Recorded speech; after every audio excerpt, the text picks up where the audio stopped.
When I was a kid, I saw Boba Fett on the big screen in 1980. I was only 7 years old and lived in Berlin, Germany. It had been 3 years since the original Star Wars was released, by the time The Empire Strikes Back came out, that is. I had only seen Star Wars twice, both times in the theater in 1977. 3 years. 3 years it took to see the sequel. 3 years to see Darth Vader again. Yes, he was my favorite character at the time, but he would soon be replaced by another, Boba Fett. It would take another 3 years to see the final sequel of this trilogy, Return of the Jedi. We didn't have streaming services. We didn't have Blu-ray players or even VCRs. Not for Star Wars anyway. It wasn't released on VHS until after Return of the Jedi. But what we did have was our imaginations. And Star Wars fans always found each other, even without the internet. How, you ask? We took our Star Wars figures outside and played with them.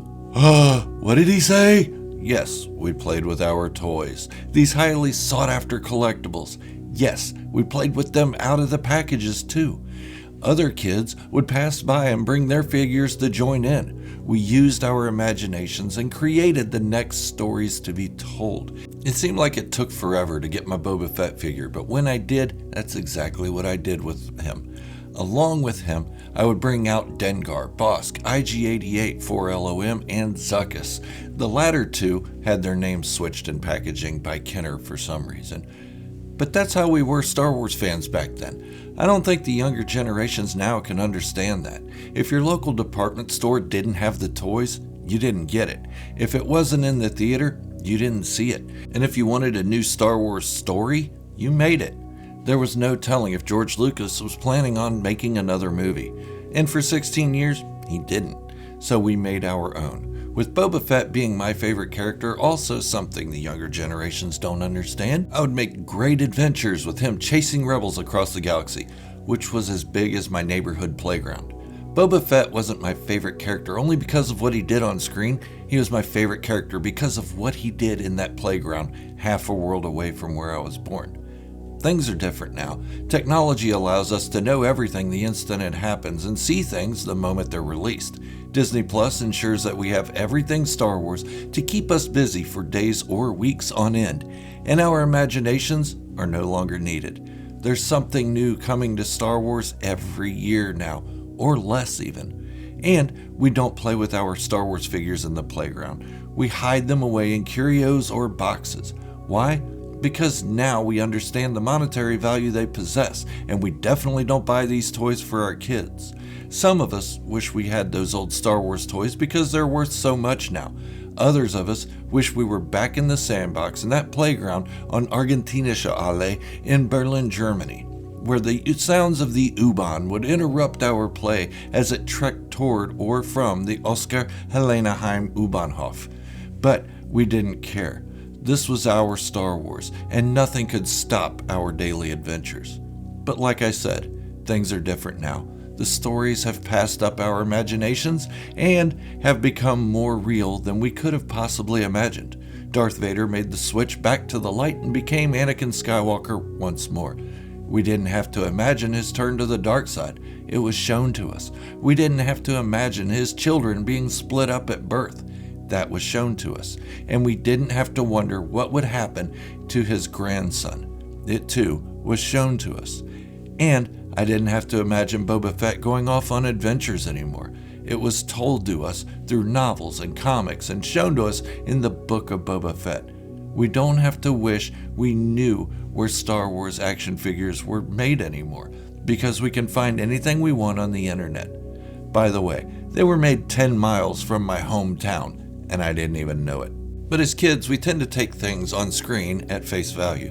When Obi-Wan Kenobi told Luke Skywalker that Darth Vader betrayed and murdered his father, we believed they were two separate characters, Anakin Skywalker, who still didn't have a name at that time, and Darth Vader. But when that wasn't the case, and Anakin Skywalker turned out to be Darth Vader at the end of The Empire Strikes Back and throughout Return of the Jedi, it looked as though Obi-Wan Kenobi had lied.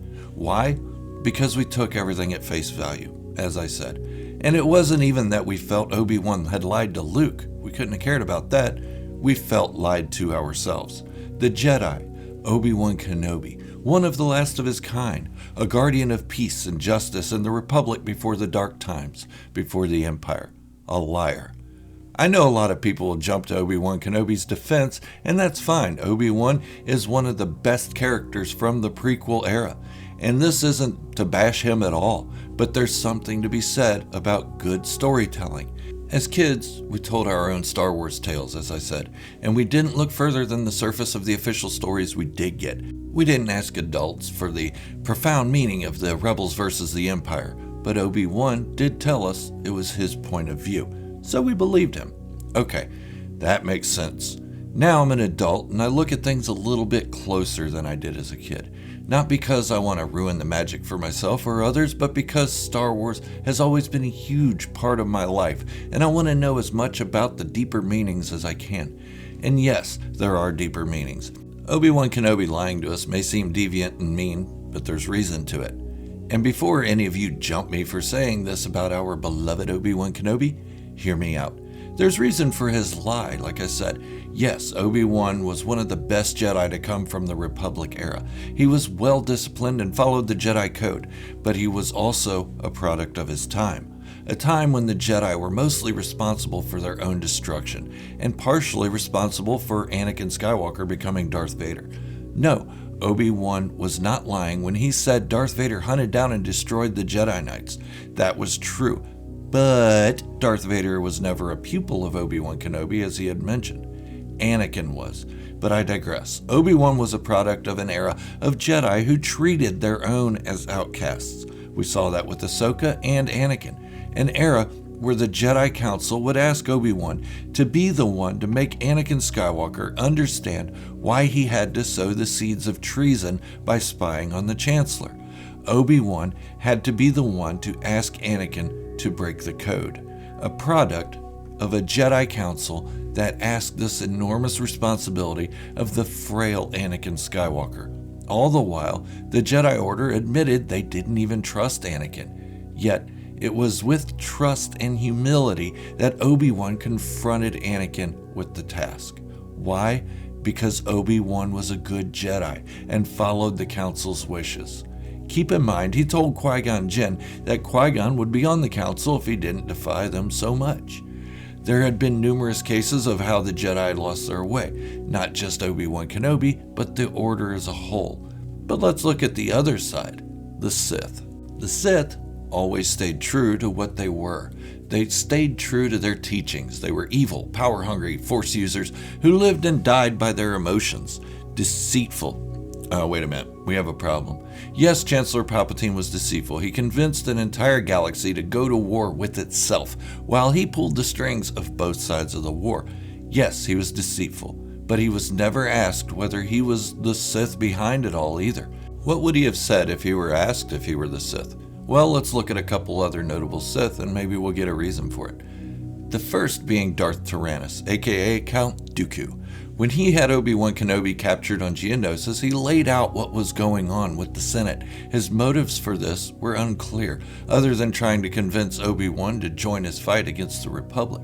He told Obi-Wan that the Senate was being controlled by a Sith Lord, and that the Trade Federation had been deceived by this Sith Lord as well, but Obi-Wan Kenobi didn't believe him. Although Count Dooku was telling the entire truth, only omitting names. But wait. Let's go back in time a little bit more. Our own time, The Empire Strikes Back, is new. So new that it has the new electronic smell all over it. You know the one I'm talking about. Darth Vader has Luke Skywalker cornered. The only escape for Luke is to fall. Before he does, Darth Vader tries to convince Luke to join him, to end the destructive conflict and join him to rule the galaxy. And while trying to convince Luke Skywalker, he tells Luke what Obi-Wan Kenobi didn't have the stones to tell him, that Darth Vader was in fact Luke's father, that Obi-Wan had lied to Luke. Darth Vader told the truth, and he told it right to Luke. There was a part of Luke Skywalker that believed Darth Vader, but outwardly he denounced it as a lie. We later found out, 3 years later, that it wasn't a lie. Darth Vader had told the truth, and when confronted, Obi-Wan said, yeah, I didn't lie. I told you the story how I see it. So far, we have two Sith Lords who have told the truth to Jedi, yet the Jedi didn't believe them due to their own arrogance. But I'll get back to that. Let's move forward to the Clone Wars Season 7. Yeah, I know it's not really forward, it's backward in time, but in our own time, it's forward. Ahsoka Tano confronts the former Sith Lord Darth Maul, or just Maul as he's known now. Mandalore is warring among itself, with Maul's Mandalorian super commandos against Bo-Katan's exiled Mandalorians and Ahsoka Tano in tow, helping out. In the Mandalorian throne room, Maul tries to convince Ahsoka Tano to join him. Sound familiar? Seems the dark side tries recruiting Jedi often. But this is where it gets interesting. In her confusion, she actually agrees to help Maul take out the Sith Lord in charge.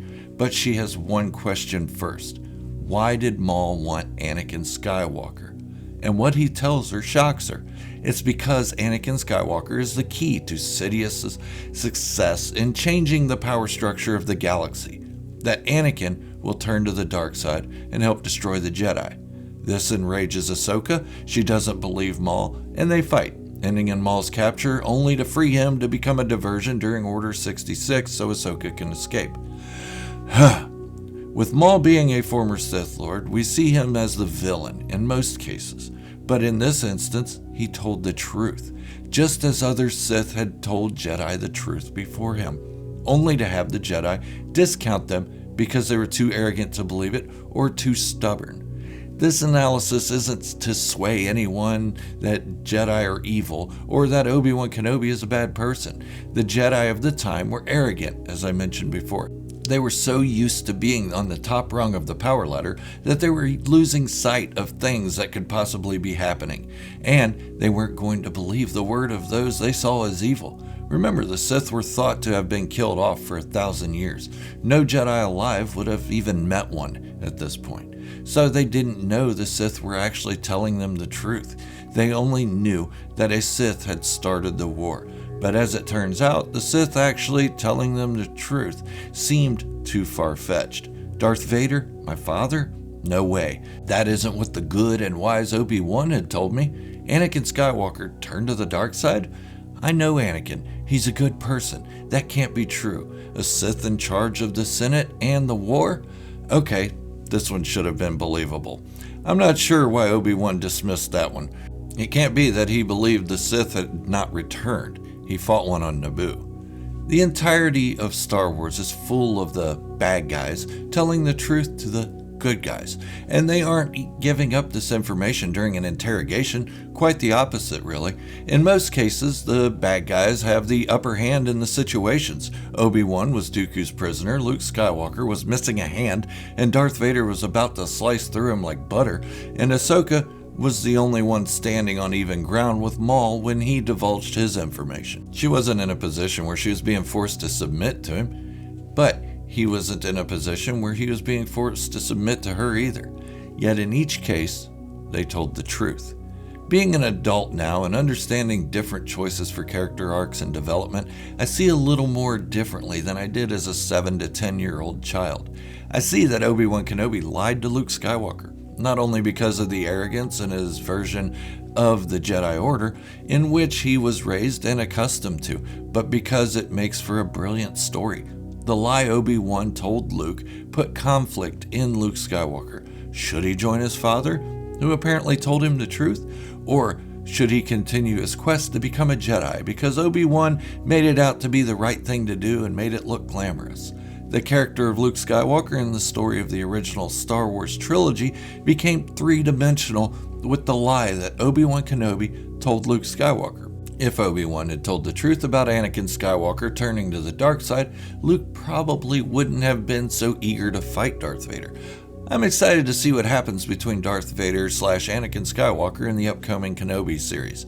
I know at the time of A New Hope, Obi-Wan Kenobi's hurt by Anakin. Not just physically, but emotionally. He loved and Anakin's turn to Darth Vader made Obi-Wan want to forget the change. This is Gerald, and I'm a Star Wars fanatic. You can be one too by hitting that subscribe button. This is me signing off until next time, wishing you all great health and happiness. Thank you for watching, and remember, this is the way, the only way.